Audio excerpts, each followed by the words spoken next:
quiero dar las gracias a la plataforma porque la pelea desde atrás fue muy dura y hasta que empezaron las plataformas, no solo la de aquí, pero desde luego la de aquí, por lo que a mí me toca a trabajar, no pudimos poner en marcha la gran fiesta que tiene que ser hoy, que es conseguir curar una enfermedad que hasta ahora lo único que nos traía, bueno, íbamos sacando gente adelante, pero la verdad, mucho sufrimiento, muchos lloros desde el otro lado de la barrera. Aquí tengo muchos pacientes míos, algunos trasplantados, algunos han tenido que pelear mucho por su vida y por eso lo saben, nosotros los acompañamos en todo momento y otros no llegaron aquí.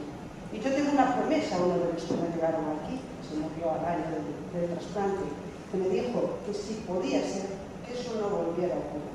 Y esa es mi palabra, y aquí todos saben que mi palabra va a misa, y ahí por eso fue. ¿Cómo no iba a ponerme a disposición de todos nosotros? Y para eso estoy. No estoy acostumbrada, es la primera vez que hago en un foro, estaba pensando ya no sanitario, sino no médico. O sea, yo solo he hablado para médicos y a lo mejor la charla, si en algún momento no la entendéis, me disculpáis, pero al final me podréis hacer todas las preguntas que queráis. He intentado ponerme en situación y poder comentaros un poquito de todo, también de mi vida, de lo que fue mi vida profesional, porque yo he vivido con el virus, lo veréis después, y también contaros un poquito de lo que fue esto y por qué para nosotros es un gran éxito dentro de la medicina, además del éxito de curaros y de que os podáis encontrar. En primer lugar, deciros lo que se diga, porque hay que saber lo que se diga de por qué tenemos que curarnos. Pues es la fábrica del Instituto de Forja, es nuestra fábrica, produce todo lo que necesitamos. Produce proteínas y produce energía para que trabajemos. Y como toda fábrica tiene que tener su almacén de vitaminas, de azúcares, de grasas que los libera cuando se necesitan en el cuerpo. Y además ayuda a eliminar productos tóxicos también, y es un órgano de defensa muy importante contra las infecciones. ¿Qué es una hepatitis? Lo que estaban antes. Pues la inflamación del hígado. No es nada más que eso, por cualquier causa, no tiene que ser por virus. Puede ser por tóxicos como el alcohol, puede ser por enfermedades autoinmunes, por cualquier tipo de enfermedad. Hablamos de hepatitis aguda y cuando oigáis aguda en medicina, pancreatitis aguda, lo que sea agudo, es cuando va a durar un tiempo limitado y el órgano se va a poder recuperar por completo. Tanto el órgano en lo que es su histología, su daño que tiene, como en todos los síntomas que se producen. Y hablamos de hepatitis crónica y de enfermedad crónica cuando no se va a producir esa recuperación. Es una complicación habitualmente del daño agudo y se caracteriza pues, por la persistencia de esa inflamación o por la persistencia de los síntomas o de los signos, como decimos en medicina, en este caso, ese aumento de transaminasas, que no son más que proteínas que hay dentro de las células del hígado y que cuando se inflama y se destruye salen fuera. Lo que no quiere decir que siempre tengan que estar altas, porque si la inflamación es pequeñita y está mantenida ahí, a veces no se llega a ese rango de transaminasas que se ven en análisis. Y por eso a veces dice, si yo tenía todo normal, ¿por qué me dice, por qué la enfermedad me hizo daño y al final hice igual una cirrosis? Porque la inflamación seguía abajo y no se estaba manifestando en los análisis. Este es vuestro enemigo y el mío, un virus muy chiquitín, os voy a poner ahí lo que es, un RNA virus. Muy tonto, me parece, no ha criado listo de verdad, yo siempre decía así, muy tonto porque no sabe ni multiplicarse, se multiplica, no tiene capacidad de arreglar sus defectos, sus mutaciones, y al final, cuando se va reproduciendo, ni uno se parece al otro. Nosotros lo llamamos cuasi especies a eso, pero eso era una puñetada, porque costaba saber cómo atacarlo, cómo podíamos atacarlo, para que si todo era distinto no teníamos dianas útiles donde poder atacar para eliminarlo. Por eso digo que a veces esas características de los virus, que son defectos en teoría suyos, les dan una ventaja contra las enfermedades. Se identificó en 1987, pero antes nosotros a eso le llamábamos hepatitis no A, no B, cuando yo estudié medicina aquí, por eso os decía de la historia. Nosotros habíamos que había otra hepatitis distinta, no se diagnosticaba con los test de virus A y de virus B, y llamábamos no A, no B. Alguno partiría de aquí. En el 87 descubrimos que había otro virus, que era el virus C, y hasta el año 92 no se dispuso de un test serológico que nos permitiera determinar qué persona tenía el virus y, sobre todo, qué productos sanguíneos, sobre todo, que empleábamos eran infectivos, con lo cual, hasta esa época, la vía de transmisión más importante, lo que se fueron los productos sanguíneos y también los materiales médicos no desechables. Asimismo, antes y ahora, si no se toman precauciones, la vía de transmisión más importante ha sido el uso de la utilización de drogas por vía parenteral. Es un virus que se transmite básicamente por sangre. No es que no esté en otros fluidos, pero su principal forma de transmisión es por sangre. Mucho más difícil de transmitir que el VIH, desde luego, que el virus B, que es el virus más fácil dentro de los de nuestra esfera de transmitir. Hay otras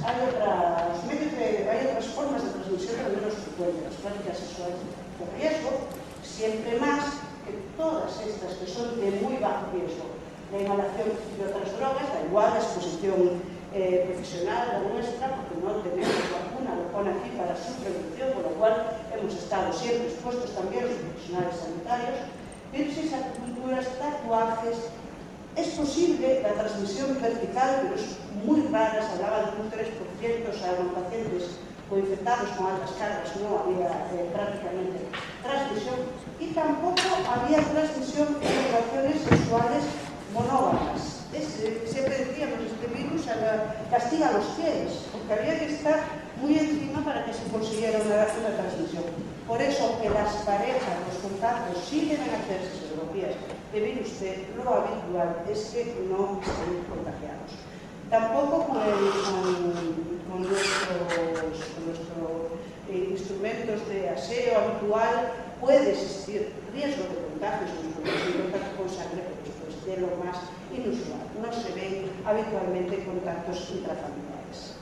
Y ahora vamos a hablar de vosotros. ¿Qué obligaciones tiene una persona que está infectada y que sabe que está infectada? Pues evitar en la medida de lo posible que el contagio aumente.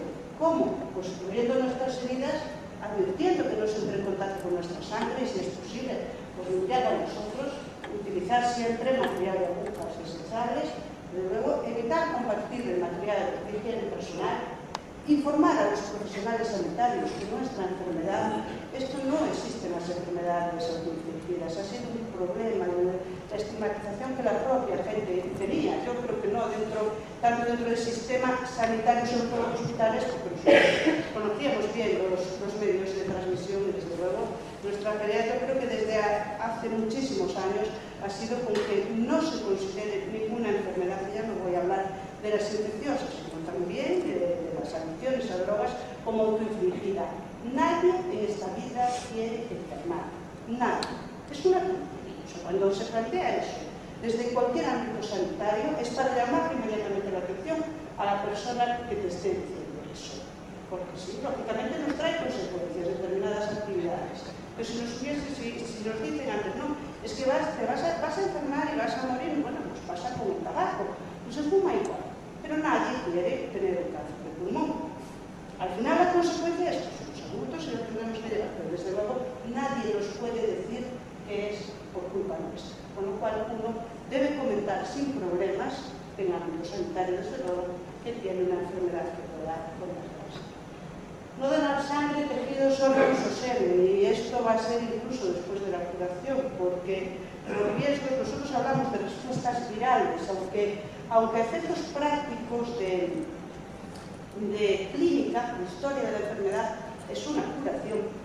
Hay veces, como nos pasa por ejemplo con el virus B, que puede haber replicaciones pequeñitas que el propio sistema, nuestro sistema de defensa, tiene controladas, pero podría ir en algún momento en porcentajes mínimos, porque la sangre está controladísima, y nosotros eso lo llamamos infecciones silentes, ocultas, es cuando es, y se detectan perfectamente en el banco de sangre, que usa técnicas muchísimo más sensibles que las que usamos en el hospital.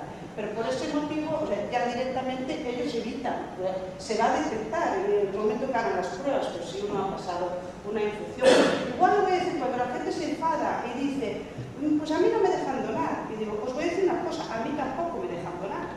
Yo nunca he podido donar sangre y no debo donar sangre por responsabilidad, porque yo en cualquier momento me puedo contagiar con un enfermo y puedo estar en periodo de ventana, y yo lo asumo dentro de mi profesión que eso me puede pasar, pero lo que no voy a hacer nunca es donar sangre para que eso se pueda transmitir en el periodo de ventana a ningún otro paciente. No lo digo mal, a veces cuando lo veo me gustaría, pero tampoco es un problema. Lo de los órganos lo cambiaremos, porque por necesidades hoy en día, como control de la enfermedad, nosotros aceptaremos todo hígado, como digo, todo me vale, a mí todos los hígados me valen, ya me encargaré de las infecciones después cuando tenga que hacerlo. Y practicarse eso seguro, eso para infectados y no infectados se debe hacerse. Bueno, como decía, la enfermedad que clínica tiene, pues sabéis, vosotros habéis vivido con ella, habitualmente es asintomática. Aunque la gente se nos queja de muchas cosas, nosotros no podemos determinar si es por la infección o no. Fatiga, esto es lo que más habitualmente oímos en las consultas, molestias en el lado derecho, aquí en la parte de arriba, hipocondria, en la hepática, pérdida de apetito, dolores articulares. Si es un virus que afecta mucho a la esfera psiquiátrica, o sea, hay más incidencia de depresiones, insomnios, eso es inherente al virus, no es porque uno sea así ni porque esté enfermo. Otros virus hepáticos que afectan al hígado no lo hacen, pero el virus que tiene esa característica de que es de insomnio y depresión. Con todo esto que tenemos, que por los síntomas no podemos diagnosticar la enfermedad, la única forma de diagnosticarla es a través de las serologías, de test serológicos. ¿Cómo se hacen las detecciones con anticuerpos? Un virus que al principio fallaba mucho y hoy en día ya están, las generaciones que hemos tenido de inmunoclones los detectan perfectamente. Hay test en saliva también equivalente que puede detectar esos anticuerpos. Pero tener anticuerpos positivos no quiere decir que uno tenga enfermedad.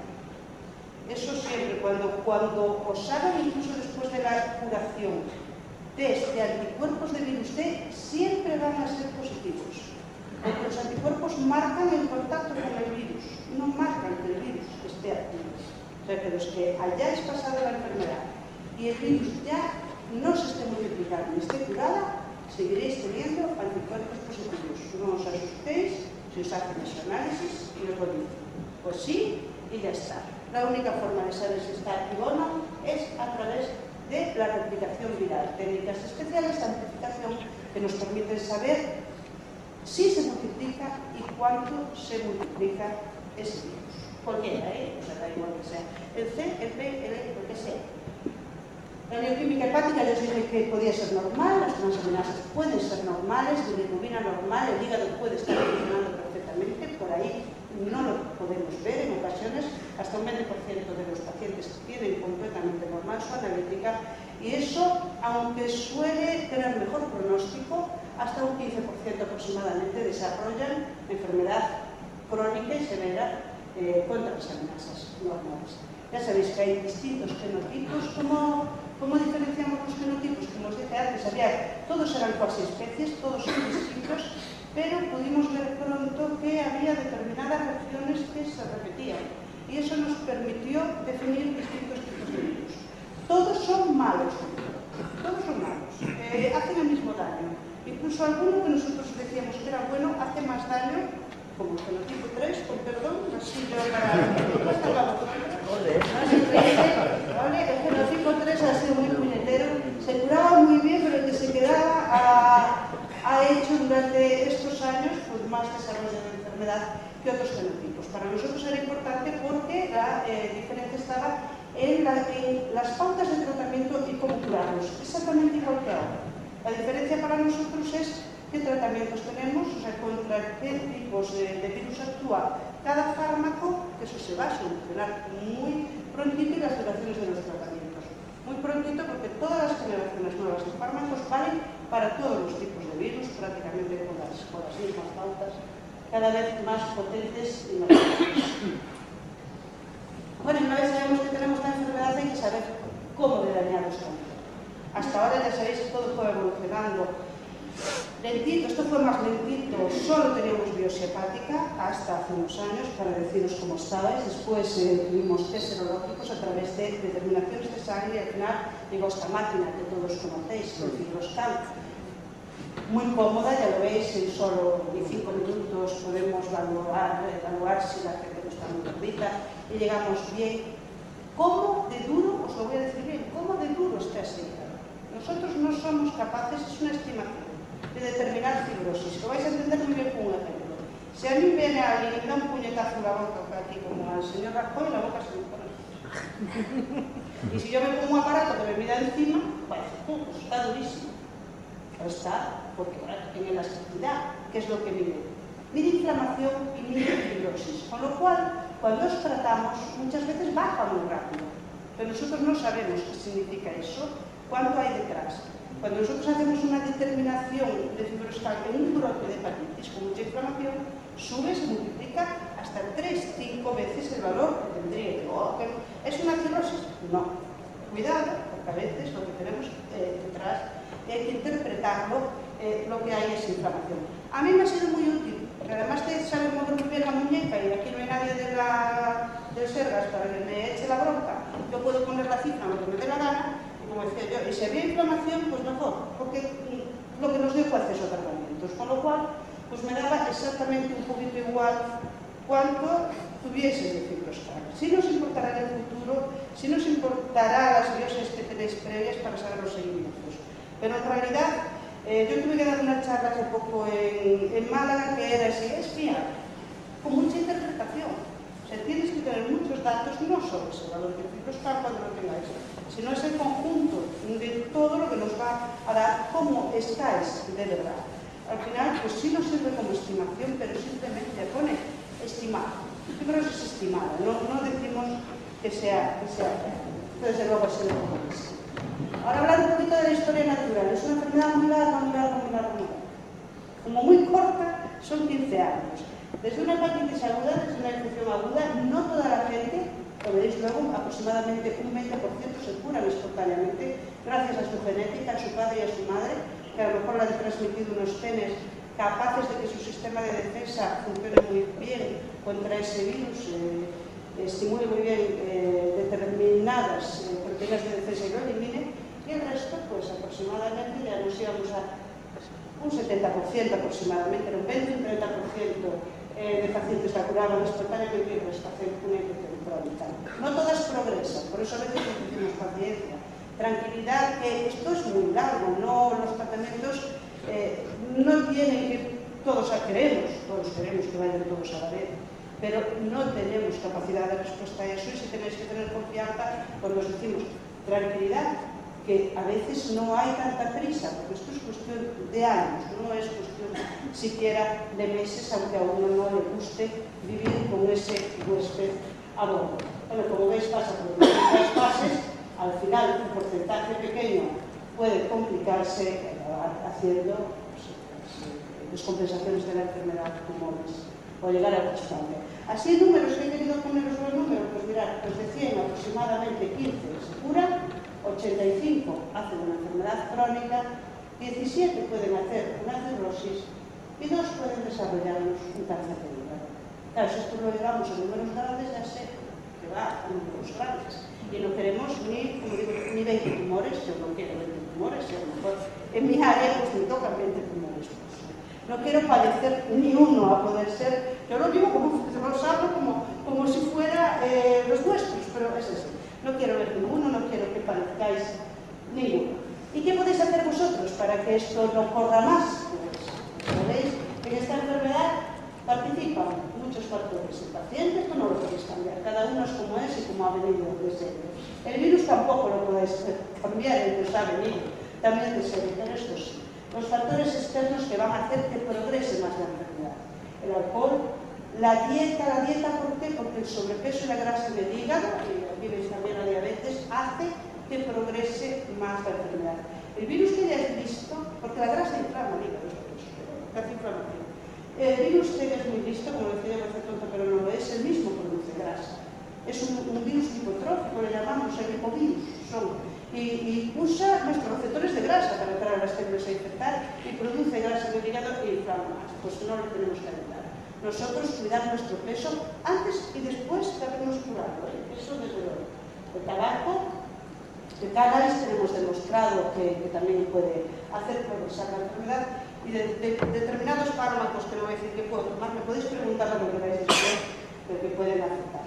Mirad, una imagen muy bonita para enseñaros cómo afecta el alcohol, porque es el factor más importante.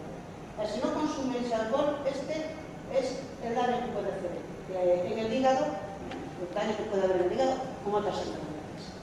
Si uno tiene hepatitis C y no consume alcohol, pues eso. Mira, si consumimos alcohol y no tenemos hepatitis, pues eso. Y si va todo junto, todo eso. Eso es, en porcentajes estimados, lo que nos puede hacer. Y no os puedo dar una cantidad segura de alcohol porque no la hemos descubierto. Sabemos que la unión de los dos son malos compañeros de viaje y hacen cirrosis con mucha facilidad. Aquí no se ve bien, como decía yo, es una que sea estropeada, con lo cual nos la saltamos. Os he hablado a nivel individual y ahora vamos a hablar a nivel general, que también nos tenemos que preocupar como cotizadores que somos. Es una pandemia. Le llamaron fue The Economist, yo creo, una revista que hizo especial, la pandemia silenciosa, porque nadie decía nada tampoco de ella. O sea, no era solo porque matase lentamente y callaba, sino que nadie hablaba de ella. Tanto es así que en mi propio hospital, a mí cuando había gente que ingresaba descompensada ya con problemas por la enfermedad, hasta se olvidaba que era el virus D. O sea, nadie decía siquiera fue causada por un virus D. Llegábamos pero los propios médicos, llegábamos a ese punto de silenciar. Por eso ha sido tan importante vuestra voz aquí. Yo fui a una reunión económica en Madrid, era una de esas médico-políticas económicas, como dice, me peleé antes de la plataforma, y fui allí a dar una charla y a participar allí en un grupo. Ya no sé a raíz de qué os quería decir esto. No sé por qué era, o sea, por lo de decir eso, de que fue mucha y no se daban cuenta, o sea, allí siquiera los políticos de lo que le estábamos hablando. Costó mucho que entendiera esto, de que el problema no era solo de pacientes determinados, de que el problema era de todos, y ya sé por qué lo digo, porque allí había asociaciones de enfermos, las asociaciones de enfermos generales. Hubo un momento en que le dije, mientras vosotros nos organizáis, mientras el lobby no sea una familia que lo está padeciendo, sino un grupo entero de gente, esto no se va a solucionar. Y poco después, gracias a Dios, pues empezaron a surgir las plataformas. Esto era lo que nos esperaba, y digo esperaba, lo digo bien, lo teníamos estimado. Estudiar, nosotros hemos estado estudiando todo el tiempo. Esperábamos que en el 2030 tuviésemos el pico de cirrosis y complicaciones. Y aún estamos, en Estados Unidos se está viendo el aumento de cirrosis, el aumento de tumores que nos viene de atrás. Ellos van como décadas por delante, su contagio fue en los años 40, el nuestro estuvo por aquí, en el 21, entre el 60 y el 80. Ahí tuvimos los contagios, sobre todo del virus D, porque España en ese momento probablemente tuvo capacidad económica para importar sangre, fundamental. La hora, entre otras cosas, porque la generación del baby boom fue la primera que accedió a las drogas, probablemente todas esas generaciones perdidas, y ahí fue donde tuvimos los contagios. A partir de ahí todo es progresión. Yo me canso de decirle también a las autoridades sanitarias que no descubrir enfermos no nos quita problemas. Lo que vamos a hacer es descubrirlos más tarde. El que haya evolucionado estará más evolucionado, por lo cual, cuanto antes conozcamos a toda la gente que está infectada, mejor, porque antes podremos poner remedios. Por esto, porque el coste para todos va aumentando a medida que la enfermedad progresa. Al principio todo es muy baratito, venir al médico y hacer un análisis muy barato, pero los ingresos posteriormente, y no digo lo que cuesta un trasplante, eso es carísimo y lo tenemos que mantener todos, vosotros también. Vosotros también pagáis, igual que yo, nuestra sanidad. Y esto, fijaros, si lo teníamos estudiado, cómo nos iban a incrementar los costes, lo que yo le iba a dejar de hipoteca aquí a mi hijo que está allá, porque yo voy a tener que pagar él. No lo voy a tener, yo pagaré ahora tratamientos, pero yo voy a tener que pagar las consecuencias cuando tuviera que trabajar de los tratamientos que no se llevan ahora. Y eso hubo que estar contándolo continuamente. Pero bueno, estamos aquí en el 2015 y podemos estar haciendo prepararlo. Ya os di todas las malas noticias, pues ahora vamos a las buenas, porque la hepatitis C se cura. Quitar la replicación, eliminar la replicación del virus es curar la enfermedad. Es sinónimo exactamente de eso. Y como decimos, bueno, van a salir desconfiguradas las enfermedades igual, no lo contaré igual. ¿A qué le llamamos nosotros curación? En este momento es la falta de replicación del virus, de multiplicación, que esté negativo, a partir de la semana 12. Por ejemplo, ahora está muy obsesionada con la 24, que era el punto de corte que teníamos antes. A partir de la semana 12 de finalizar el tratamiento, si está negativo, el virus está curado. Ese virus no vuelve, si no, por eso no es el protegido, si no volvemos a ponernos en riesgo de recontagiarnos, porque hay recontagios, por las mismas formas de transmisión, y por eso uno puede volver a tener la enfermedad si sigue con consumo de drogas, vía parenteral, sin material desechable, o si con determinadas prácticas de riesgo consumo que os dije antes. Bueno, pues aquí el camino ha sido largo. Yo viví desde el principio, llegué en 93 a La Paz con los primeros tratamientos con interferón. Ahí se descubrió, viendo aquello con el interferón, en monoterapia 3 veces por semana, un auténtico desastre. Pero mirad hasta donde hemos llegado allí arriba, a más del 90, ahora más del 95% de respuestas virales obtenidas. Esto es lo que he vivido yo. Bueno, muchos años de estudio, de optimizar los interferones de tubulininas, de intentar curarnos a bastante gente con ello, intentar que fuese lo mejor posible con los mejores efectos, menos efectos secundarios. Y de repente, pues gracias, soy una afortunada en medicina, viví todo esto. De repente, desde 2013, yo creo que empezamos 2012-2013, una avalancha de congresos en los que nos papábamos todo esto. Esto es nuestra Biblia en medicina. De repente salía todo, de repente todos los fármacos.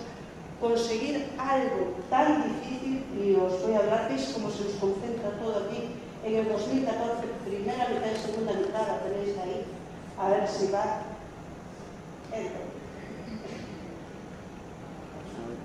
Para nosotros fue tremendo. Aquí todos los fármacos se ven y todo lo que nos viene detrás.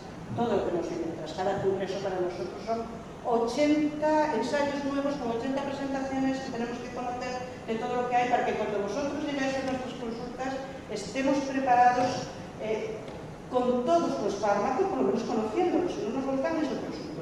Pero sí es nuestra obligación ya conocer las siguientes generaciones. Mientras vosotros empezabais los tratamientos, nosotros, o los que quieren, estamos preparando los rescates. Cada vez que os ponemos un tratamiento, nosotros vamos pensando en las opciones de rescate si el tratamiento falla. Aunque falle un 3%, nos da igual. O sea, ya estamos con las siguientes generaciones y ya estamos viendo todos los pasos que vienen detrás. Ese es nuestro trabajo para que también lo conozcáis cuando estáis ahí. Unos lo harán y otros no lo harán. Cada uno será lo profesional que quiera en lo que haga en su vida.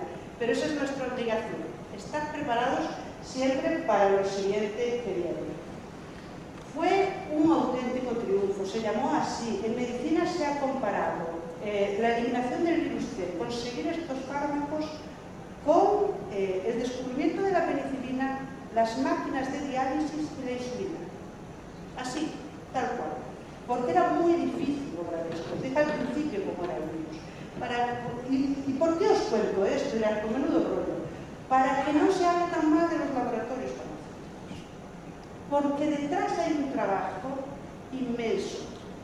Bioquímicos que tienen que determinar estructuras moleculares del virus, primero secuenciar el virus.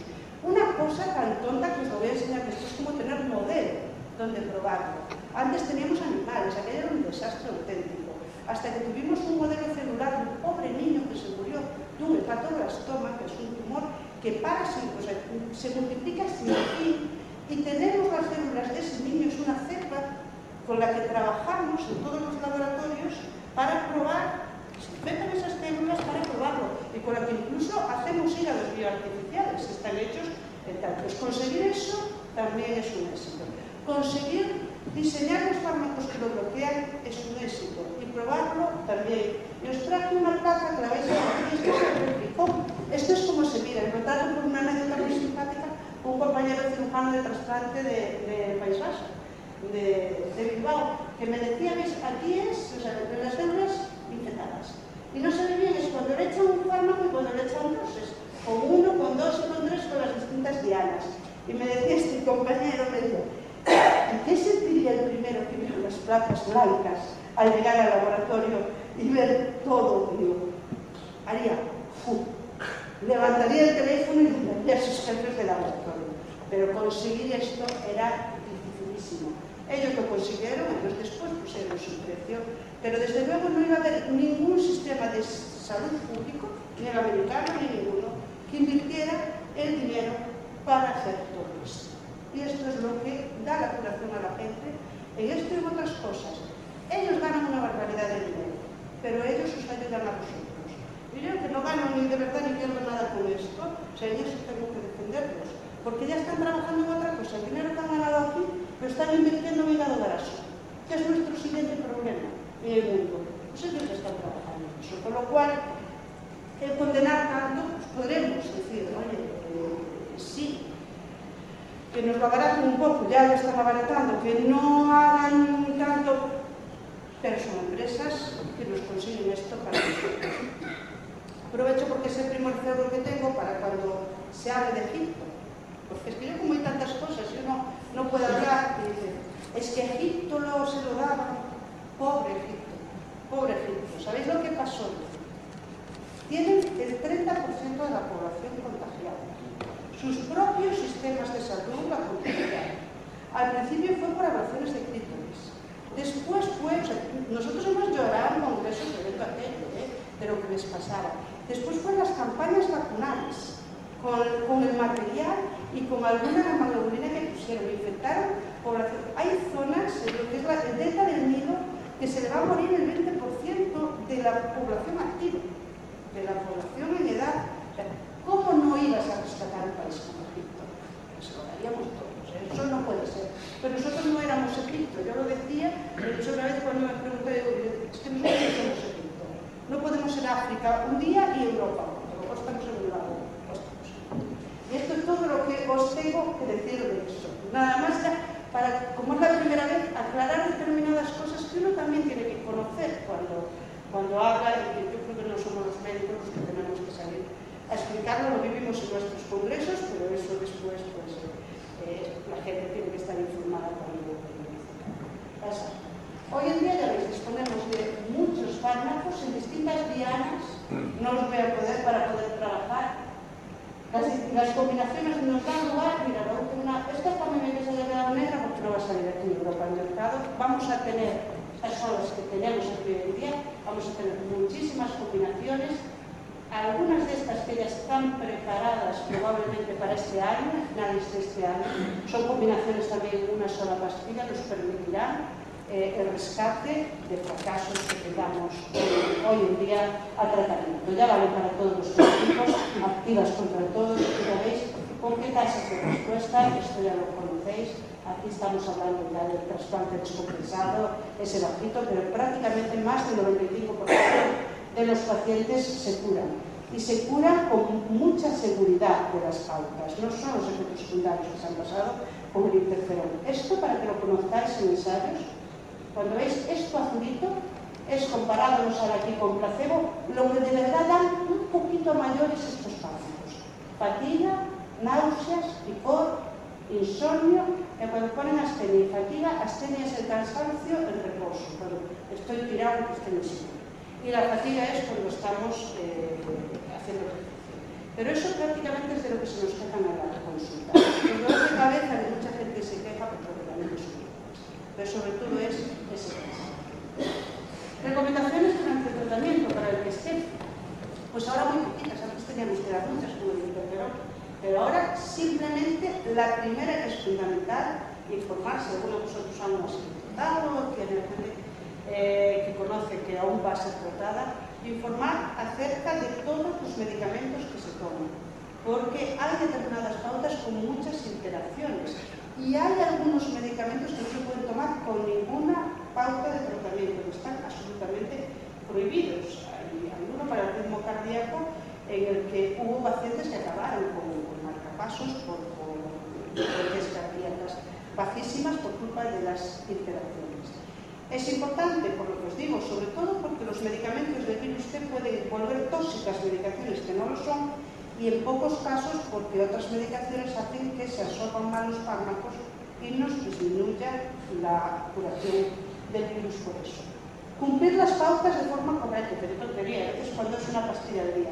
Pues yo esta semana viví ya un caso surrealista. En la farmacia del hospital se le ocurrió a los farmacéuticos cambiar la presentación que le daban en bote blanco, que no sé por qué puñetas no dan los botes originales para que la gente los tenga, pero en bote blanco por un blister, por enlistados, que ya sabéis que los ponen y los enlistan. Pues el mismo fármaco que le habían dado en bote se lo dieron en blister a la siguiente vez. El pobre que confundió uno con otro se tomó todo de un lado haciéndose daño y no se tomó el que tenía que tomar. Hay que fijarse bien, no tiene que salir uno con ninguna duda del hospital nunca y que sepa bien siempre cualquier medicación qué es lo que tiene que tomar.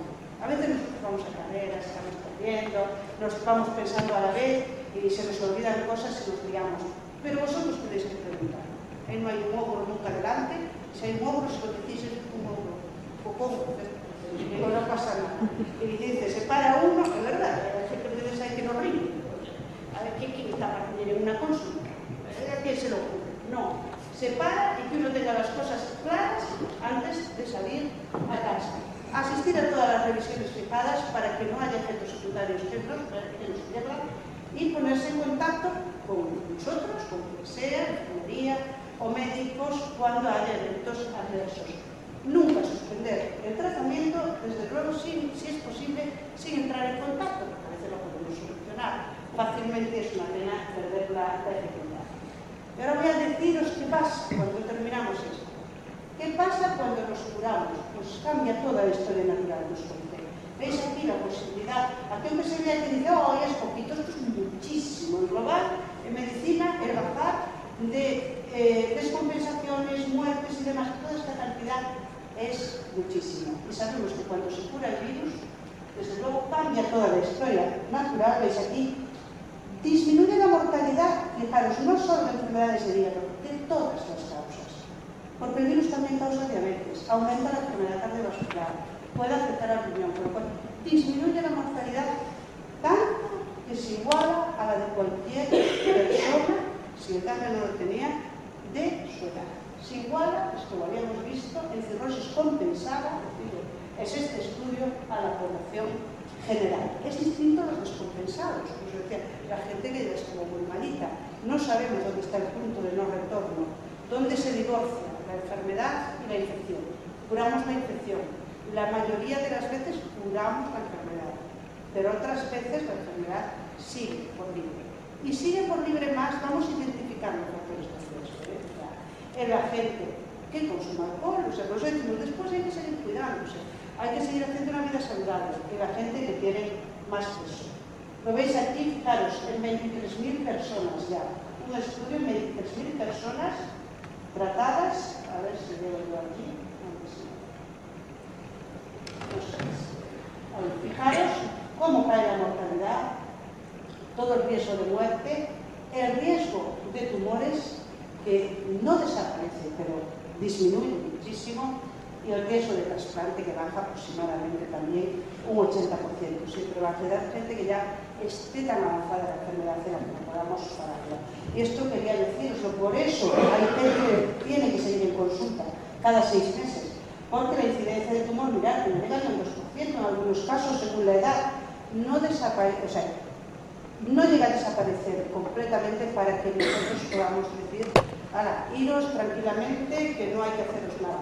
Si lo que tuviésemos que hacer fuesen pruebas invasivas, probablemente no haríamos nada.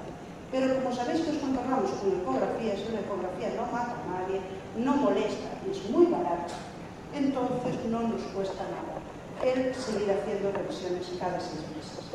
Los cribados, como le llamamos, las ecografías o las ecografías, se miden por el coste de las pruebas y si nos permiten hacer cosas cuando diagnosticamos con el dolor.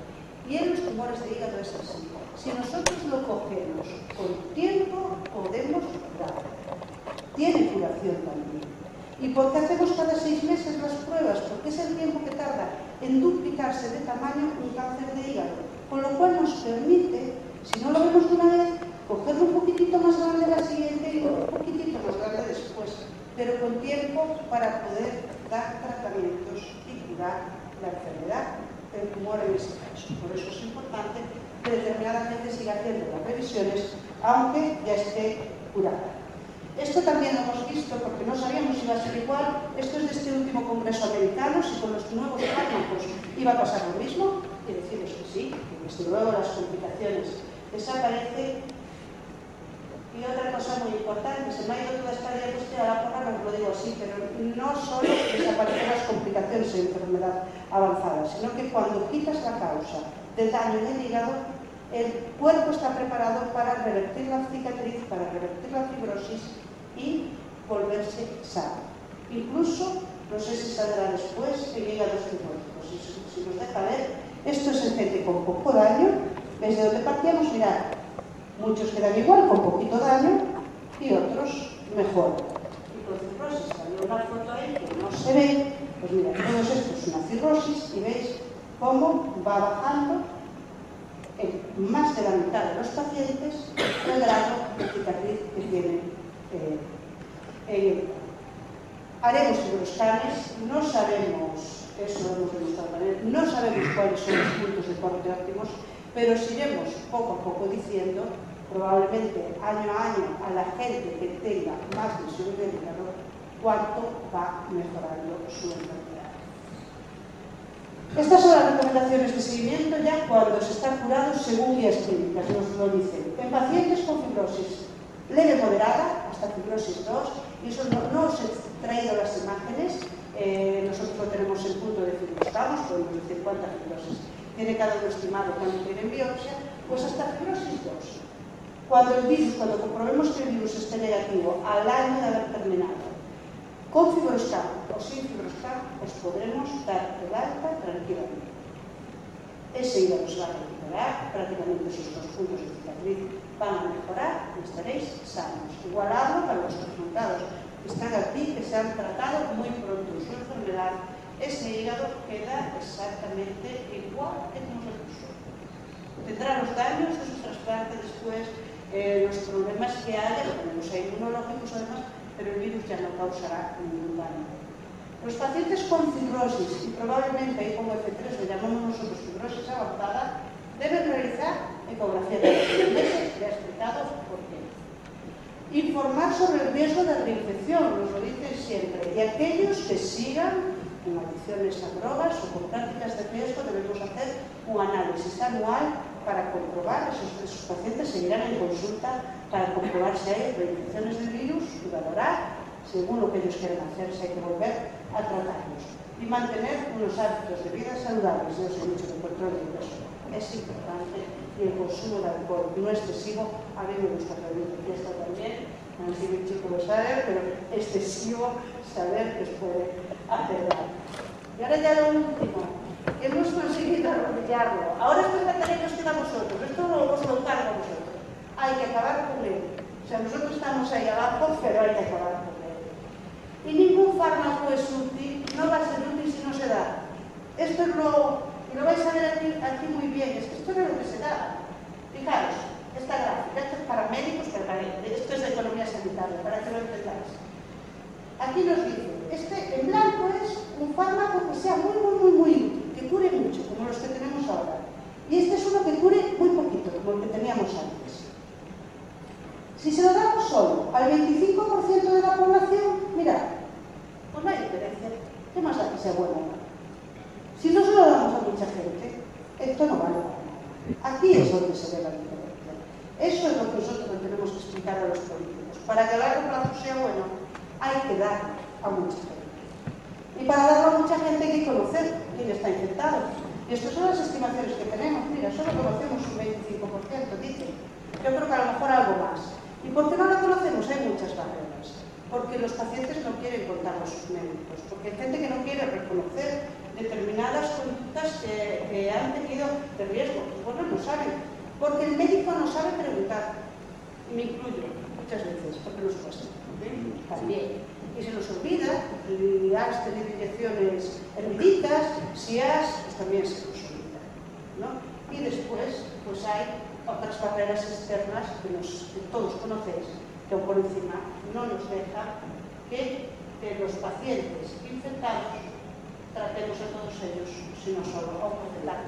Barreras tan tontas como os dije antes, como el tiempo en la consulta. A mí solo me han puesto de apoyo un chico adjunto de los terminados 2 días a la semana para que yo pueda dedicarme, y las peticiones en plataforma las tengo que hacer a la tarde porque no me dejan en casa, que si no puedes más, no puedes más, y a veces tienes pacientes muy complicados, un trasplantado cardíaco que necesita más visitas, y dice, ay no, pero a mí póngame igual, pero necesito un hueco para ese paciente para que no rechace su corazón y no lo pierda, por ejemplo. Entonces pues no tiene esa cantidad para todo, y tenemos que ir ordenando.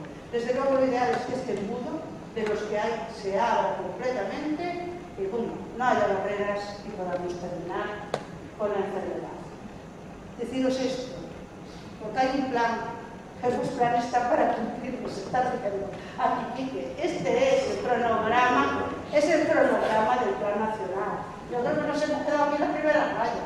Es que el resto ahí se ha quedado, lo han disfrazado de una cosa para darnos acceso a los medicamentos. Pero hay que informar a la población, iba a haber una plataforma web para los pacientes, iba a haber formación para primaria, iba a haber screening de pacientes, iba, yo no sé, me tengo que fijar bien dónde están las rayitas, por dónde vamos, pero desde luego creo que solo se cumplió el darnos un acceso a los tratamientos, de gracias a Dios y bastante más. Os he echado un rol enorme, simplemente este es un mensaje, que nuestra primera obligación es evitar la transmisión, que tenéis que evitar todo lo que os haga daño, no lo repito, y es necesario que una unidad especial, no es tampoco el médico de cabecera, porque a veces se equivocan por desgracia, porque tiene que tener la información necesaria, pero que se evalúe la indicación, si hay indicación de tratamiento, la pauta correcta y el momento del tratamiento adecuado. Y es importante durante el tratamiento atender a las recomendaciones que se hacen con respecto a la pauta para evitar fallos, porque un fallo significa un virus resistente con el cual yo sé que no va a ser difícil lidiar con él, conociendo lo que viene detrás en tratamientos, pero bueno, siempre es peor que por un fallo. Nuestro también, porque cuando os conté de farmacias, nuestro, lo del paciente, se ponga en riesgo una y en ocasiones la curación de la infección no supone la curación de la enfermedad, eso hay que saberlo, pero solo en ocasiones. La mayor parte de vosotros os podréis ir a casa tranquilos y curados, y eso para nosotros, médicos, debe ser una alegría. Tras conseguir las respuestas podremos dar de alta a los que tengan poca lesión, los cirróticos seguirán con nosotros en consulta y desde luego lo que he expuesto al final, no reinventarse y todos nosotros hacer un esfuerzo en diagnosticar y evaluar los nuevos casos para beneficio global de todos los españoles y de todo el mundo. Y ahora preguntáis por lo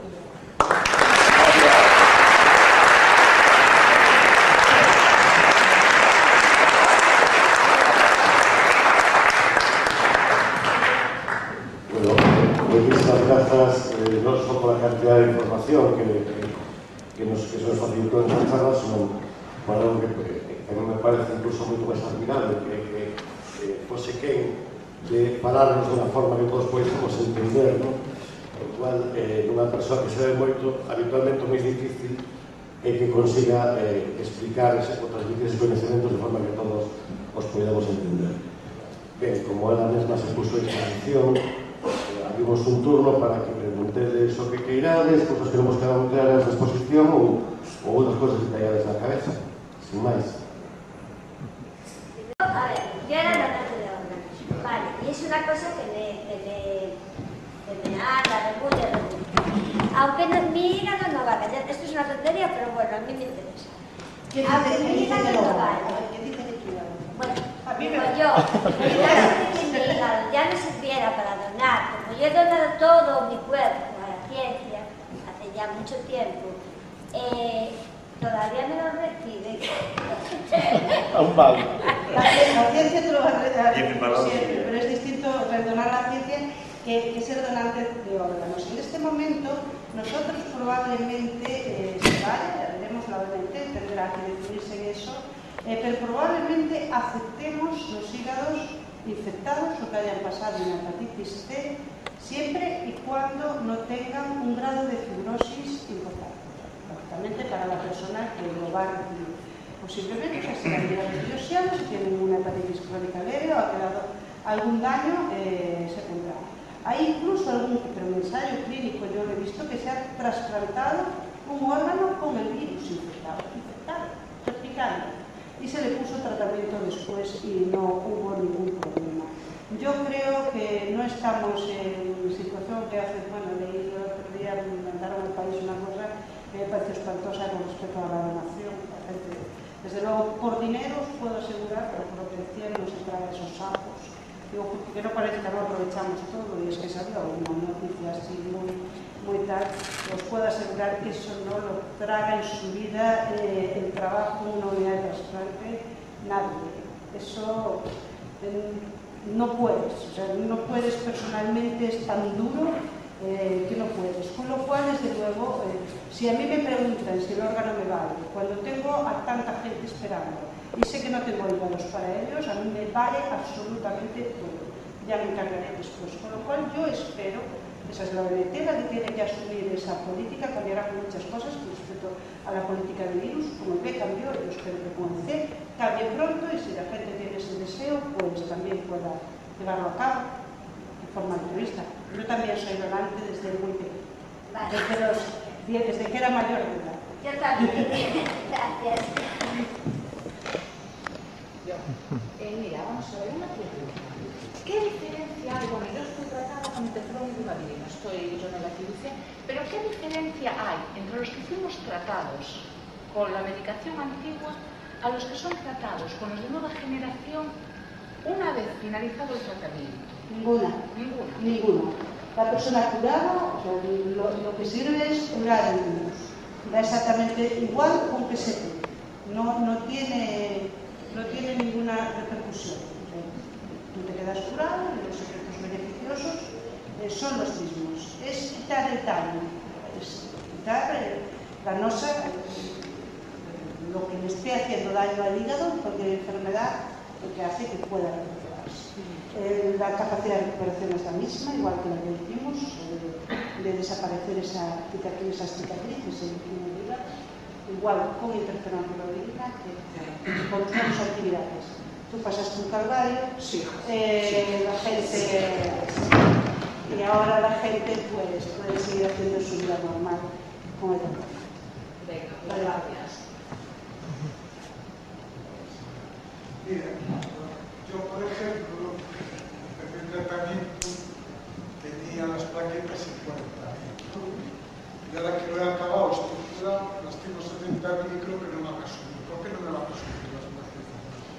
Depende del motivo por el que estén las plaquetas bajas. Hay veces que las plaquetas están bajas por el propio virus, porque produce anticuerpos contra las plaquetas, entonces en ese caso se recuperan completamente. Cuando la enfermedad hepática está avanzada, y probablemente en este caso es por una complicación de la enfermedad avanzada, el bazo crece. Es muy sencillo de explicar. El hígado está conectado directamente con la vena con el bazo. La cirrosis no es más que una suma de cicatrices. Aquí yo diría, son pacientes míos muchas veces. Si tú coges el brazo y te haces 1.000.000 de heridas, ese brazo queda como cuero. Dentro es exactamente igual. Son heridas microscópicas que hacen que el hígado se ponga duro como una piedra. Por el hígado pasa, os dije, fábrica y almacén. Toda la sangre del cuerpo, del intestino, recoge ahí la comidita y se va toda el hígado entera. Toda pasa por el hígado antes de llegar al corazón para depositar en su almacén para la fábrica lo que tiene que hacer. Si tú pones algo apretando ahí, lo que haces es como apretar una manguera. El bazo, que es una esponja, crece. Y el bazo es el órgano encargado de limpiar sangre. Él tiene unas ventanitas por donde las células que van cambiando de forma se van limpiando por esas ventanitas, por esos sinusoides. Las células más pequeñas de la sangre son las plaquetas, con lo cual son las primeras, al aumentar de tamaño, esas ventanitas aumentan también de tamaño y las plaquetas quedan secuestradas. Muchas veces no es porque la gente tiene mucho miedo cuando están muy bajas, porque dicen, y si sangro, si me corto, llegan de sobra. Incluso en cirugías, cuando alguien va a trasplante y van con 20.000 plaquetas, Muchas veces no necesitan ni pools de plaquetas de apoyo, porque lo que están es secuestradas en el vacío. Y también sabe liberarse. Luego, el cuerpo es muy sabio y sabe buscar sus mecanismos de defensa. Y cuando son necesarias también sabe sacarlas de donde están para ir a los sitios donde tengan que trabajar. Pero probablemente en tu caso ese es el motivo, el crecimiento del bazo, la espiromegalia, manifestación del daño que hay en el hígado. Y me puedes preguntar ahora, ¿entonces mi hígado no ha mejorado? No lo sabemos. Porque los bazos quedan grandes igual. El bazo no vuelve a disminuir de tamaño. Incluso después del trasplante, quedan grandes. O sea, no que le pongas un hígado nuevo. Con lo cual, para que no digas, uy, entonces estoy muy mal. No. A veces es un daño residual que queda y entonces uno puede quedar igual con las plaquetas. ¿Bien?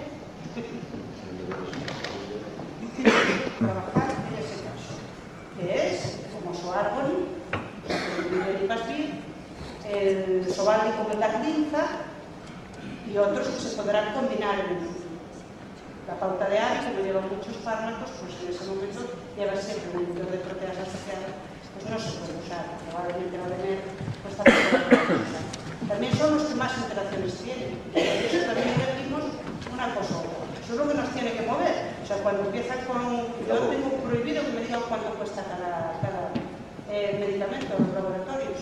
Yo no lo sé. Me dicen que hay sitios que me informan y que hay compañeros que me informan. A mí me importa un bledo. O sea, simplemente hay que saber cómo está el paciente para darle lo que sea más beneficioso para él. En curación todos son iguales. Porcentaje de curación no hay diferencia. Y después si ha habido un problema, le dije con los polimerasa, también van por familias, no da igual de qué casa sea. Que ha sido como la frecuencia cardíaca, la frecuencia cardíaca en ensayos clínicos también se nota con los nuevos. O sea, la gente que dice, uy, se van a asustar. No, hay que hacer la recomendación quizás de que controle la frecuencia cardíaca. Desde luego, con determinados fármacos antiarrítmicos ha habido problemas y no se puede usar. Directamente no podemos tratar los pacientes con virus C que estén con ese medicamento. Porque todos en ese caso... Sí, pero después de rematar o tratamento, nada. Sí, que medicamentos poden ser nocivos ou máis renos? Nada, no, dices, con el tratamiento. No, despois de rematar e de estar curado. Después del tratamiento depende cada uno como tenga su hígado. Un paciente que no tenga una cirrosis descompensada, o sea, no ni compensada, puede tomar cualquier medicamento. Un paciente con una cirrosis descompensada, que haya tenido la gripa, sobre todo, lo que no puede tomar es antiinflamatorios. Y no porque hagan úlceras, sino porque pueden desencadenar una insuficiencia renal. Uno, antiinflamatorios. Ya está. Pero solo en aquellas personas que hayan tenido complicaciones por la cirrosis. El resto de la gente, como cualquier persona normal. El paracetamol no hace daño. El paracetamol hace daño que se quiera tomar mucho paracetamol. Con intenciones no de curar el dolor de cabeza. El resto de la gente puede tomar paracetamol normal, incluso con cirrosis renal. Esos son todos los mitos que hay. No pasa absolutamente nada. El metabolismo es el mismo y es completamente seguro. La gente descompensada, que ya son personas con cirrosis que están ingresando en el hospital. Esas personas sí que nosotros ya tenemos que ir monitorizando los medicamentos, porque algunas, como he dicho, como es una fábrica por ahí, metabolizan muchos fármacos, tenemos que ir mirando las cosas. El resto, ya digo, absolutamente todo. Porque los médicos de cabecera se asustan muchísimo con todo lo del hígado, preguntan, pues no hay ningún medicamento que pueda hacer daño. Yo te quería preguntar qué futuro tenemos los F1 y F2, aparte de esperar y tener paciencia. Yo creo que no vais a tener que tener mucha paciencia. Los tratamientos van a quedar a dos grupos. Y entonces va a haber tratamientos para el FTLF1, va a ser muy bueno. Los tratamientos van a ser cortísimos, las tasas de respuesta van a ser del 99%, con lo que tenemos ahora. A medida que vayan saliendo los nuevos fármacos, van a tener que ir abaratando costes propios. Esto es un mercadeo, con lo cual llegará un momento, ya te digo, se va a poner alguno de ellos. Hay que dejar dejarán, yo creo que abrirán la mano y dejarán tratar a todos los infectados. Eso es la esperanza que yo tengo. Y si eso no se produce, todos mis enfermos van a ser tratados. Eso lo tengo claro. Sean F-10, me da exactamente igual. Yo me encargaré de que tengan tratamiento. Yo me vuelvo para aquí para No, o sea, como toda infección. Os voy a contar una cosa, es que dicen, no, es que tiene otros daños, es que no todo es SIDA. No todo es SIDA. Es una infección. Y no debe quedarse ahí. Claro que es su principal diana, donde fundamentalmente hace daño es en el hígado. Yo no os voy a contar penas, que yo no vengo a asustar a nadie. Pero yo sé que es una infección que puede hacer daño en otros sitios. Y el hígado está, vamos, estupendo, glorioso. Entonces, ¿por qué lo voy a dejar ahí? Espero, yo confío, en este momento hemos sido tratados por orden, los hospitales con menos volumen pues van más avanzados probablemente, si ellos quieren, otros hemos cogido el ritmo, desde luego yo creo que ya hemos subsanado, la bolsa de pacientes estaban muy malitos y ahora ya podemos empezar tranquilamente con los enfermos y ya digo, desde luego lo que a mí toca, toda la gente va a curar su enfermedad. Y lo que a plataforma toca tamén.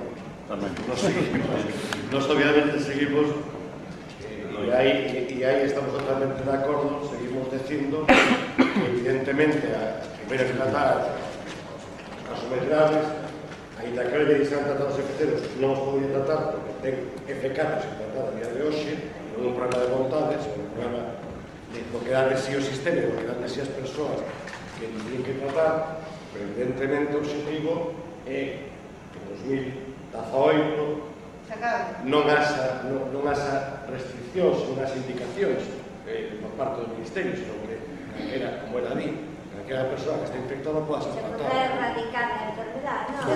como era antiguamente, que esto que hacían. El objetivo es erradicar la enfermedad, ese es el objetivo que se debe tener. Porque si se puede, no es ético siquiera no poder acabar con una enfermedad de herencia. Ni sentido. No lo tiene. O sea, como lo quiera habido en todos los países, el objetivo de Estados Unidos es ese. Allí tienen los cribados en marcha, los urgencias de sus hospitales. Algunos, o sea, se hace cribado por grupo poblacional. No se cortan. Aquí, bueno, tendremos que pensar cómo habría que hacerlo. Pero, ¿qué costaría decir? A ver, toda persona nacida en el año 60 y 80 se va a hacer una cirugía. Se acabó. Francia lo ha hecho. Quiero decir, hay países que han decidido que terminan los planes nacionales que conozco, el de Escocia, y el objetivo es ese. Aquí, como digo, el plan lo tiene. El plan es buenísimo. El plan es buenísimo. No íbamos a ser tontos. A ver, ha venido un alemán a hacerlo. El hombre que más sabe de alemán. Ha venido un francés a hacerlo. El que ha hecho un plan nacional francés, y ha venido un italiano a hacerlo. El señor Colombo. Es que ha sido así.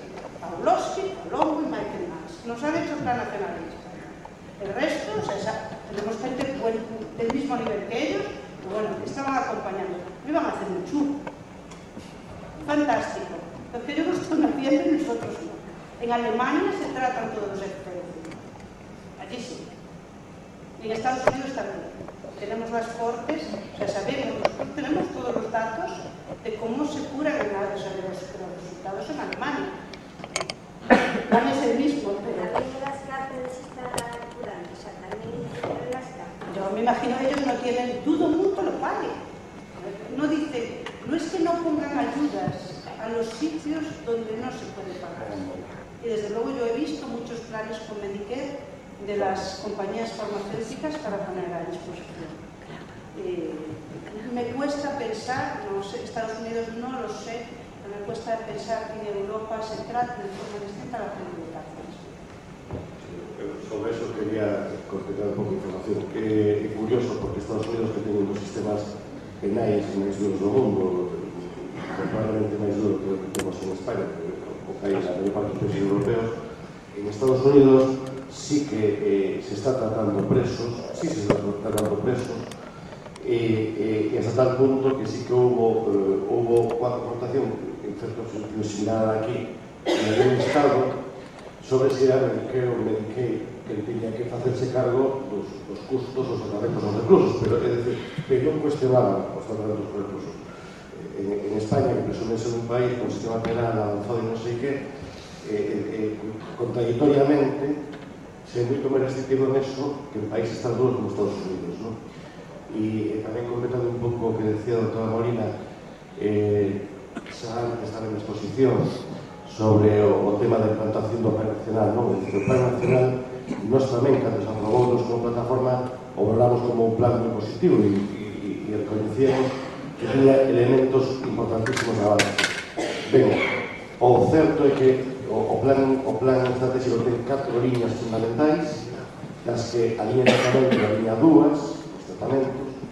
Ben, das 4 liñas do plan, somente esa liña 2, é dicir, aquela que supón coller diñeiro, fondos da sanidade pública e trasladados a empresas privadas, que ao final consiste en tratarlos, tamén, o efecto de tratarlos, é a única que se desenvolve.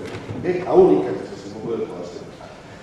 Nos, como plataforma, estamos tendo reunións teóricamente trimestrais, que non están sendo trimestrais, están sendo cada 4 ou máis meses. Tuvemos 2 desde un abril que se empezou a poñer en marcha o plan.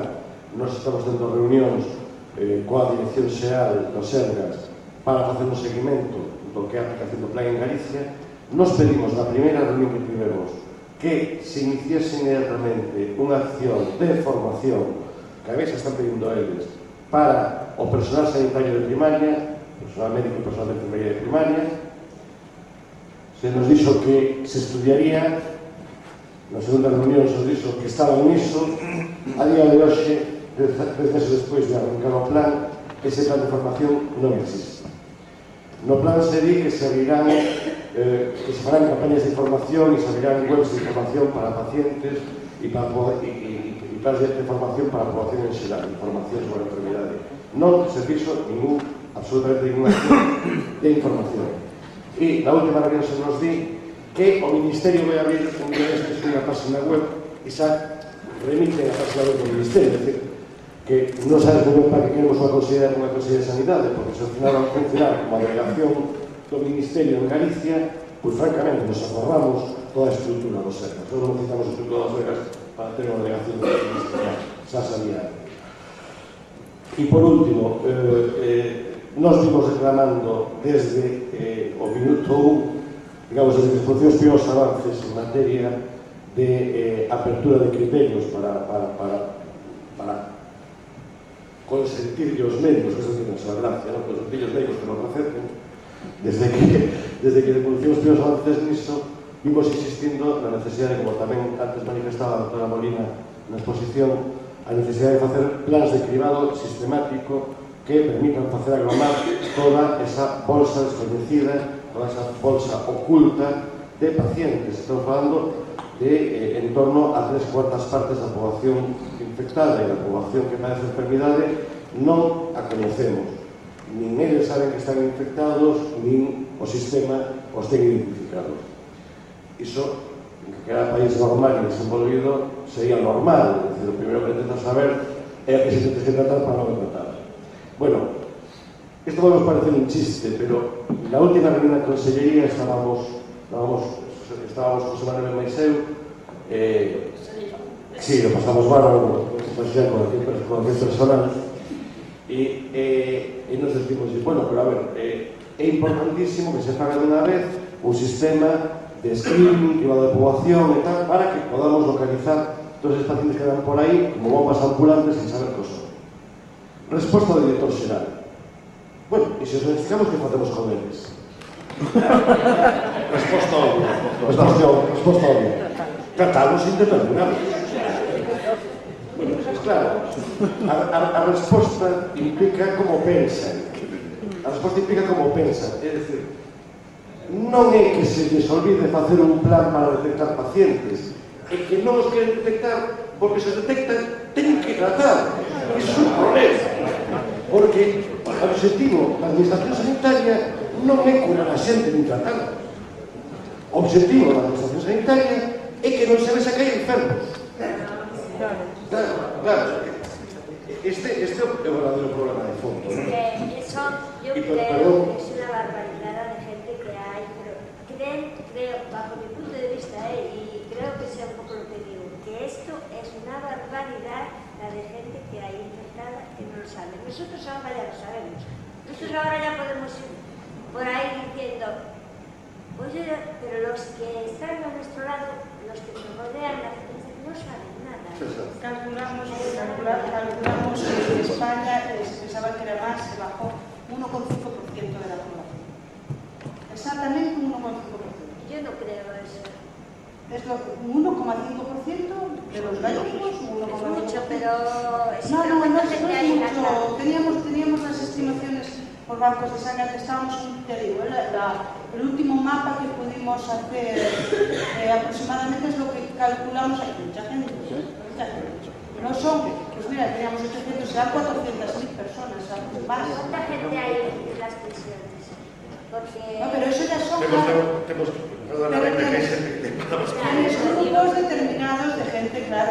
Nas prisións, por exemplo, en Galicia temos 600 algo, os que 160, estou falando de memoria, necesitan tratamento identificados e se está tratando a vez. Para que nos hagamos unha idea. Por Dios. Mira, no quiero porque yo, como digo, no soy de ningún partido político, pero de verdad que no lo soy. Y tengo testigos. Pero ¿qué puñetas hacen mis... Yo no tengo ninguna cárcel a mi cargo.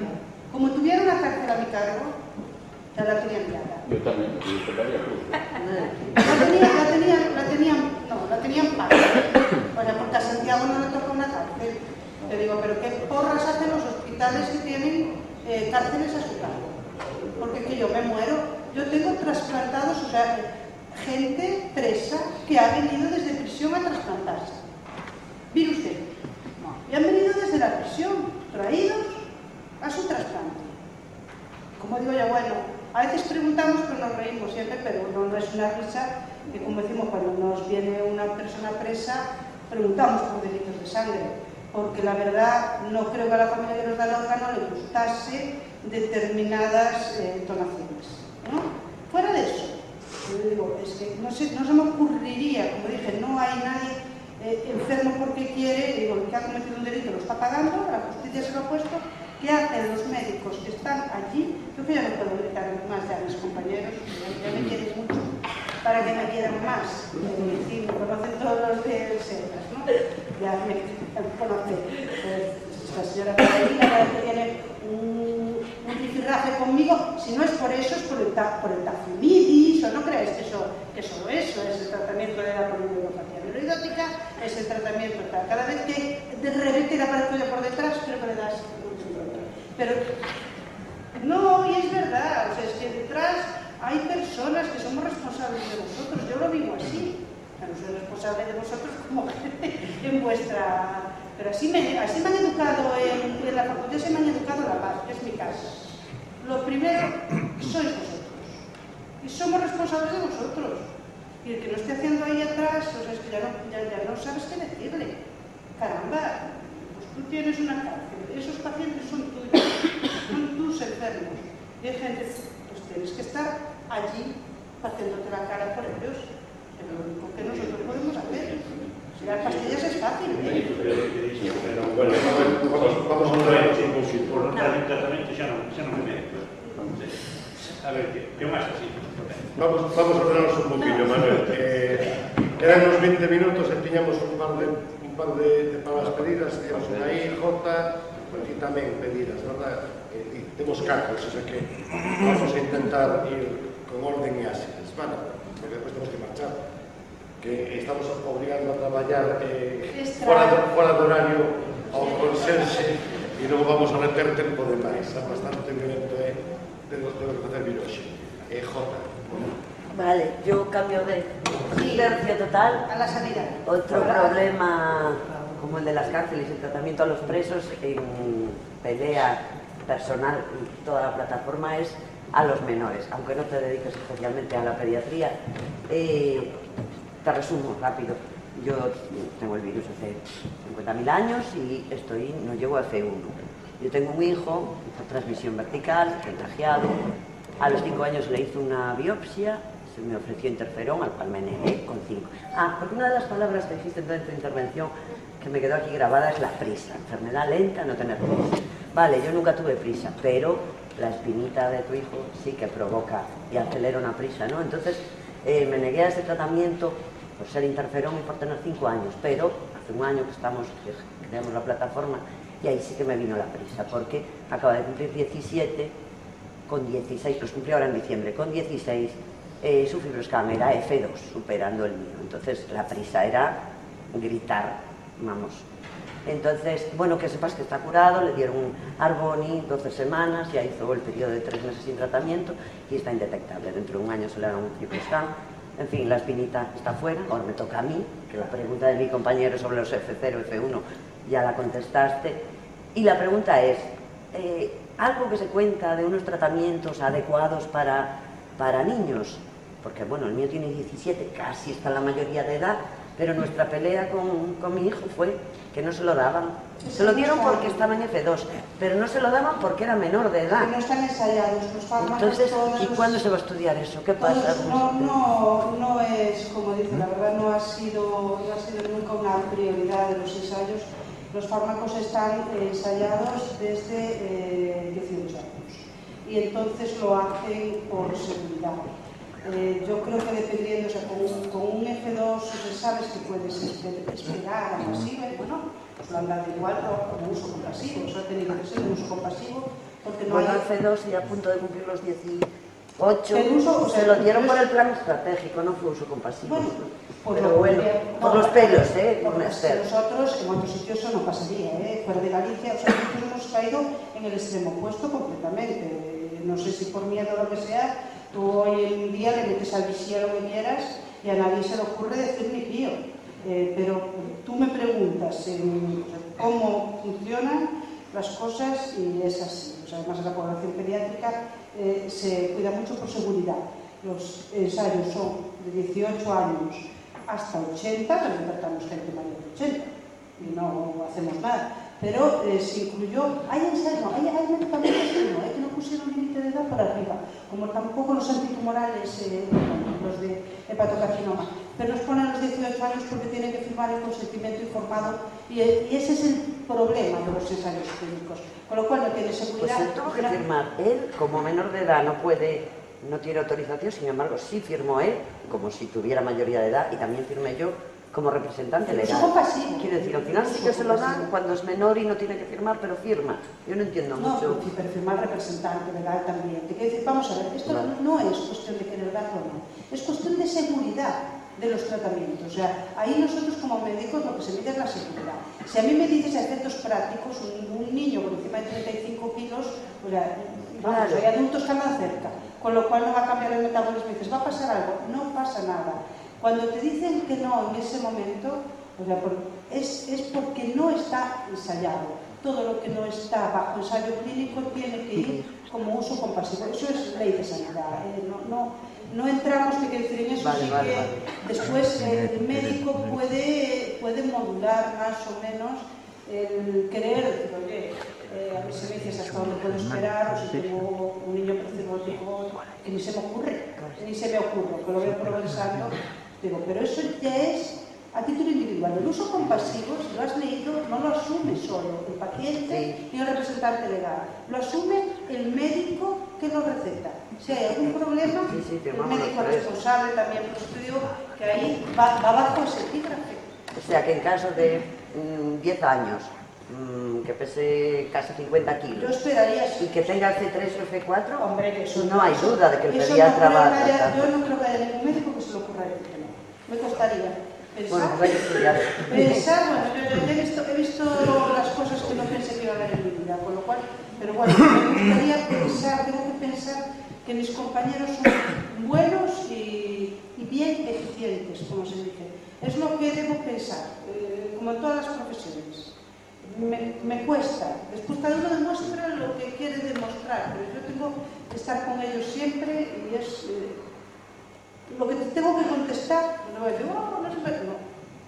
Eso es lo que deben hacer, como médicos. Yo también. Es un labor. Gracias. Sí. Mira, una persona que es F3, que hace 6 meses le dijeron que ya estaba negativizado y que al año le van a hacer una revisión de carga viral. La preocupación de esa persona, en este caso yo, es si mi cuerpo en ese proceso pues va a recuperar el hígado, va a ir recuperando su condición de órgano sano. Y la pregunta es esa, ¿tú crees que...? Lo más probable es que sí. Los datos ya tienes más probabilidades que sí de mejorar que de empeorar. Aproximadamente solo empeoran un 20%. Bien, esos son los datos que tenemos. Importante, como digo, pues lo que dicen, que quienes empeoran. Los hígados grasos empeoran, las cirrosis hepáticas, y la gente que consuma alcohol. Eso tenemos claro que empeora. Pues hay otra gente y le digo que puede, pero desde fibrosis lo normal es que mejores. El problema que tenemos es que no sabemos, o sea, no os vamos a hacer biopsia hepática, nos encantaría. Como médicos nos encantaría decir, pues vamos a esperar 5 años y hacemos una biopsia y vamos a ver cuánto ha recuperado ese hígado. Pero éticamente no lo vamos a hacer porque supone una prueba invasiva con riesgo. Tenemos FibroScan, pero no sabemos cuáles son los puntos de corte, era lo que os decía. Y yo en tu caso, desde luego, los F3, la recomendación que hay, por lo que te digan, si de verdad era documentado, no de FibroScan, si es de FibroScan no vale, por eso os decía. Si es de biopsia hepática, creo que debes seguir el seguimiento. No, cada 6 meses. fue en base a un FibroScan. A un FibroScan. Pero Porque la biopsia hepática que había hecho me daba un grado 1, pero fue hace 25 años o 30 Pero ya te años. digo, probablemente, pues si el FibroScan ahí, o sea, sí deben hacer, en un F3 se deben hacer fibroscanes seriados. Yo me voy a quedar con los F3. La gente con daño avanzado, nosotros ponemos 2 límites de daño leve moderado, daño avanzado. Hasta F2, F3, F4. Porque ahí las líneas de confusión, pues incluso las biopsias están. Y entonces no vale la pena. Tu criterio sería entonces al cabo de un tiempo hacer un FibroScan. Mi criterio y el que dice la guía clínica europea y americana. ¿Vale? Nosotros debemos trabajar con guías clínicas. Tú te coges la guía de Nielsen directamente y ahí te dices lo que debes hacer. Es que ahí discrepo con mi especialista y de hecho tenemos ahí un... Por los F3, pues según guía clínica europea, que es la nuestra, que es a la que nos acogemos, además siempre es la más práctica, las guías europeas son buenísimas, las guías son muy prácticas, los F3 deben seguir cada 6 meses con ecografía. Vale, y eso es lo que dice. Sí, muy bien. Mi pregunta tenía un poco que ver con lo que está preguntando él, y aparte de si era una recomendación seguir vigilando a los F3 y F4, y también qué parámetros vigilan ustedes ahí, solo FibroScan y la ecografía cada... Sí, nosotros es lo que miramos. La revisión de hígado es muy sencilla. Ahí eso no. Coméis a la Citroën, hija mía. A mirar cómo fabrica la Citroën, cuántos coches saca al día. Nosotros hacemos lo mismo, miramos cómo fabrica el hígado, miramos si hay signos de, como decía, de presión en él que nos haga más. Tenemos el FibroScan como estimación de apoyo. Nos han cambiado gracias al FibroScan, incluso pues eliminaremos endoscopias que eran muy desagradables a alguna gente, ya tenemos bastante seguridad. Esos son nuestros estudios. Seguridad que no hace complicaciones y la ecografía para detectar los cambios de presión y los tumores. Esas son nuestras revisiones. Análisis, ecografía y que necesite endoscopia. Porque yo soy seguida en un centro privado. Igual. Privado. Mi médico me dice que si en la revisión de los 6 meses está todo bien, que me da el alta. ¿Con un F3? Con un F4, con un chip de A6 cuando me dieron el tratamiento. No, la respuesta es no. Tú no te puedes ir de alta. Tú no te puedes ir de alta hospitalaria, probablemente nunca. Vale, tenemos una palabra aquí atrás, otra aquí adiante. Levantas de llamar un par de veces si nos da tiempo, si no, estamos un poco en los límites, si no nos tomamos un café. Si no nos tomamos un café, siempre he confiado a la buena está dispuesto. Estamos a sonar un ratillo más. A la foto.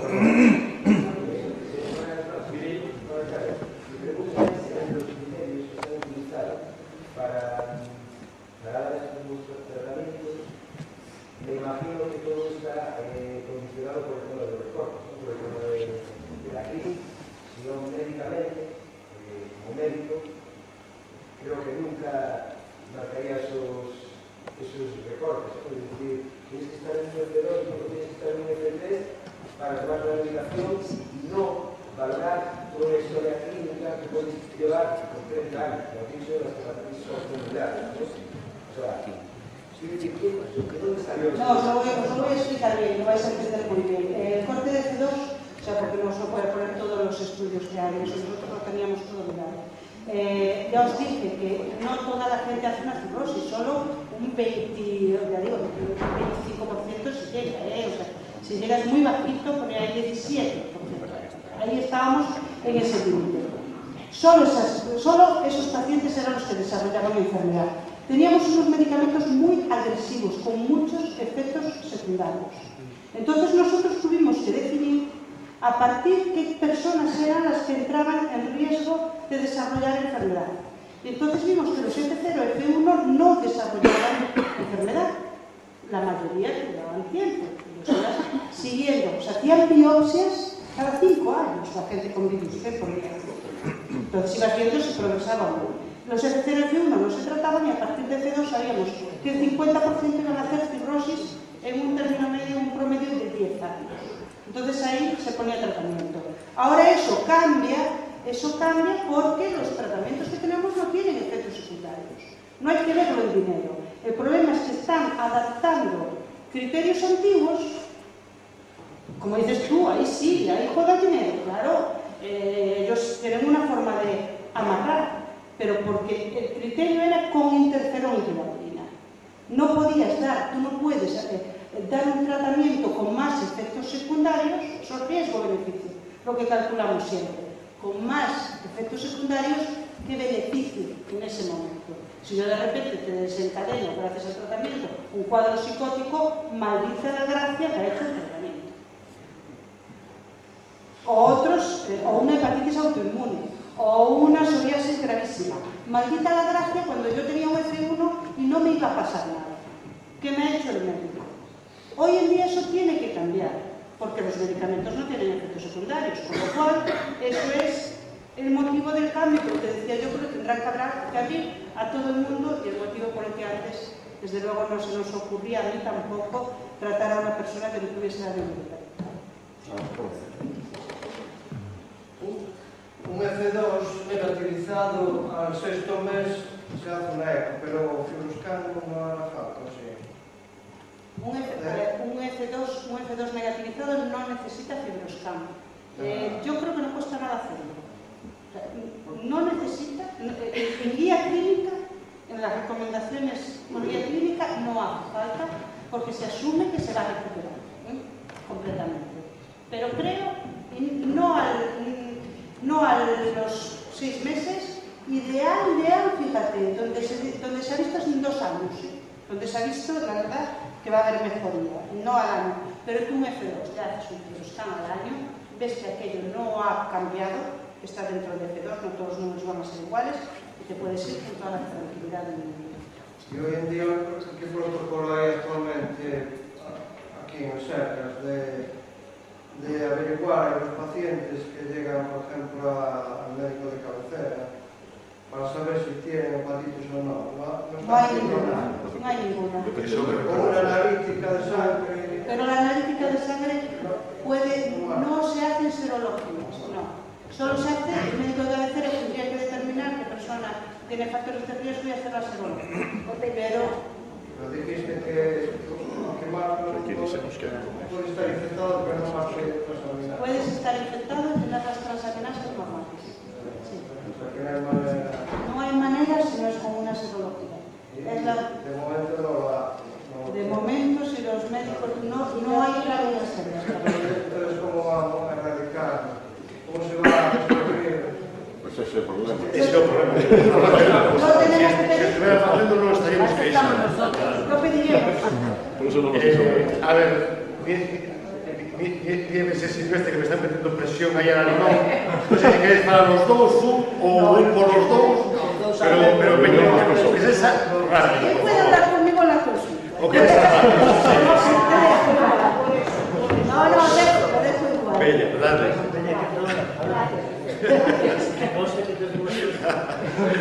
Mira, vamos a ver, una pregunta, eso también es más que nada es por mí. En el momento que está avanzado el virus, ¿qué influencia tiene en el avance o en la reducción de las varices esofágicas? Yo las tengo. Estoy con propanolol 2 y 1 cada 12. ¿Y qué influencia hay? ¿Os influye algo en erradicar? Hay otra cosa que me acuerdo, eso te lo digo porque hablaste de inmunes. Yo aquí una. De las que desarrolló una hepatitis. De las que desarrolló una hepatitis. Sí, negativizada hace poco también, o sea, negativicé el virus, pero le hiciste una hepatitis autoinmune. Sí, una hepatitis autoinmune, sí. Eso me pasa por trabajar en reservas, vamos, el síndrome. Vamos a ver, con las varices esofágicas, lo que sabíamos con el tratamiento con interferón de ribavirina era que bajaba la presión portal del tratamiento. ¿No aumentó? Bajaba, eso es un tema de presiones puro y duro. Lo que hemos visto y sabíamos, pues aquí una gráfica de varices que no hay, quiere decir que en medicina no hay 100%, que no se vieron en los estudios sangrados por varices después de la curación del virus. Eso es lo que sabemos. Y se ha visto también con antivirales directos, en el americano de este año lo han comunicado, que también disminuye, cambia, o sea, cambia la historia natural. No se pudo demostrar que bajara la presión en los estudios porque es muy poquito tiempo de tratamiento, pero nosotros esperamos que baje la presión y sí ya hemos visto que los episodios de hemorragia no se han visto. Lo sabrá, aunque le toque, le tocará. A ti probablemente va a depender de ti de lo que quieras hacer. Yo sé lo que haría yo. Y si te fías de mí, yo te diría o sea, porque no lo va a hacer tu médico. La recomendación es que sigas con que antes, pero yo quizás pasados unos añitos, o sea, dándole un margencillo, quizás me repetiría la endoscopia. No, es que me la va a repetir, Bueno, sí, me la va a repetir, sí. pero muy pronto, pero depende de lo... Pero si es pronto, no te han ligado las varices, solo te han dado... Solo es unidad. Yo esperaría, si no, o sea, depende del tiempo, pero esperaría un poquito a ver si bajan, porque con el alcohol lo vemos, que bajan de tamaño. Que bajan de tamaño, baja la presión y baja de tamaño. Y probablemente lo que se espera es eso, te librarás de los metabloqueantes que son muy incómodos. Él me dijo que más o menos dentro de unos 2 años, porque me las estaba pues haciendo... me parece que dentro de 2 años más o menos que hacérmelo otra vez. Me parece perfecto, todo es que uno quiera hacérselo o no, porque eso no es lo que... Yo me la haría y vería qué pasa. ¿Qué pasa con eso y si me puedo librar del tratamiento? Y sobre todo la tranquilidad para ti del riesgo que tienes, ¿no? Que es con lo que uno vive, con el miedo del riesgo que puedes tener. Nada, damos las gracias a todas a todos por venir hasta aquí. Da gusto que esa xente que viu desde Morrazo, desde Vigo, desde Pontevedra, desde Coruña, desde Ferrol, que es Ourense, que nos vamos hasta aquí. E por suposto, darle novo as grazas a doctora Molina.